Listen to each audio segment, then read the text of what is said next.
Qadimiy Vavilon oltin bilan to'lgan, donolik hukmron bo'lgan shahar. Bu yerda odamlar boylikni osmondan tushadigan mo'jiza emas, mehnat, aql va sabrning mevasi deb bilishgan. George Samuel Clayson ana shu qadimiy shahar hayotidan ilhomlanib, insoniyatga boylik sirlari haqida eng mashhur asarlaridan birini tuhfa etdi. Vavilonlik eng boy odam. Bu kitob oddiy moliyaviy qo'llanma emas. U hayotiy haqiqatlar, sinovdan o'tgan tajribalar, insonni kambag'allikdan farovonlik sari yetaklaydigan oltin qoidalar to'plamidir. Asarda Vavilonning eng boy odami Arkadning hayoti orqali muallif bizga bir haqiqatni uqtiradi. Kimki o'z pulini boshqarishni bilsa, u hayotini ham boshqaradi. Claysonning har bir sahifasida o'z hayotimizdan aks sado eshitamiz.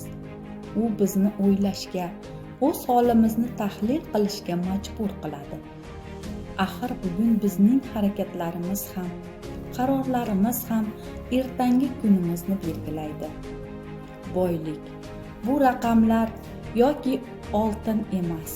Bu bilim, intizom va to'g'ri tanlovdir. Vavilonlik eng boy odam bizga shuni o'rgatadiki, haqiqiy farovonlik pulda emas, balki uni to'g'ri boshqarish san'atidadir. Kim o'z tangasiga hurmat bilan qarasa, tangasi ham unga xizmat qiladi. Bu kitobni o'qib, siz moliyaviy erkinlikka bir qadam yaqinlashasiz. U sizga shoshilmaslikni, sabrni va eng muhimi o'zingizga ishonishni o'rgatadi. Har bir boy odam bir paytlar hech narsaga ega bo'lmagan, faqat o'z qaroriga ega bo'lgan. Siz ham bugun boshlashingiz mumkin.